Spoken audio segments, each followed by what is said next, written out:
politicians want to force you to cover your face as a way for them to cover their own asses. That's just the truth.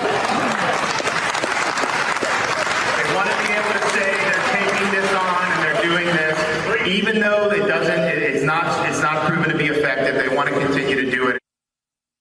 Not proven to be effective. That clip from our friends over at The Recount. Florida's governor mocking mask wearing, even at his state, remains a leader in new COVID cases. President, meanwhile, vowing to use the power of the federal government whenever, wherever he can to counteract these anti-mask mandates. Tonight, as we said, he's ordered the Secretary of Education to help him get it done. Still with us, Eugene Robinson and Mike Murphy. Mike, this is, as Dr. Redliner put it, so craven, so ghoulish. I know I have asked you various forms of this before. We're going to ask again. When exactly did it become on brand for Republican governors to cast aside any seeming custodial function in their states and push policies that promote illness and can cause death, all to earn the ardor of the anti-science political base of a twice-impeached retired politician in Florida? Well, I'll start with a weaselly footnote, just to say not all Republican governors have gone down the crazy path. The Larry Hogans, the Charlie Bakers, even Asa Hutchinson, who's doing a 180 in Arkansas. So, it's not all this bad. But DeSantis is the drum major now for super spreading. Clearly Bill Nye, the science guy, doesn't have to worry about losing his job to the Ivy League educated. So therefore, he knows better. Governor of Florida, who just thinks that being a militant on this is a fast path to the Republican presidential nominee. I think he's making a mistake. I think he's making things too simple. And he ought to keep an eye on his reelect in Florida, where he's currently tied or slightly behind in the polls to two different Democrat potential opponents. So, I think it is shrewd for Biden politically to attack on this with the political weapon of, you want to close the schools, you want to own that, because that's what most people are most afraid of. Because when schools close, people can't go to work and the economy tanks.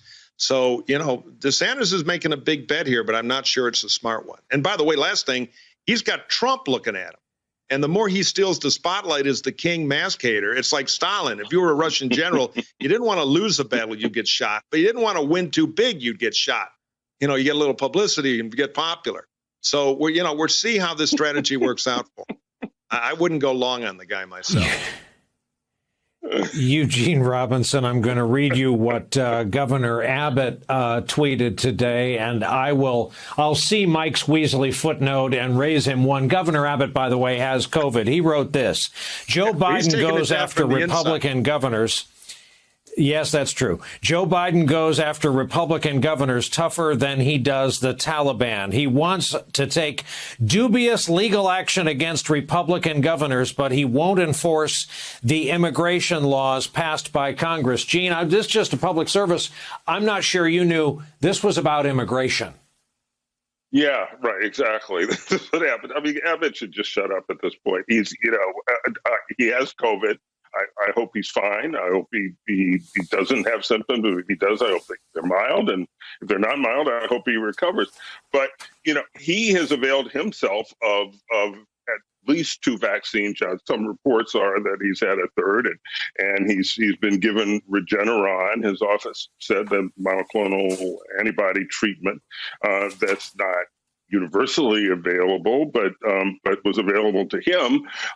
And so, yeah, he's going to be just fine. And meanwhile, he's trying his best to keep schools and businesses and everybody else from simply requiring masks, which will keep other people who don't have the ability to avail themselves of all these multiple treatments. They're just trying to keep these people safe. And he won't allow it, again, for political reasons. It's shocking. And at this point, there's very little that shocks in our politics.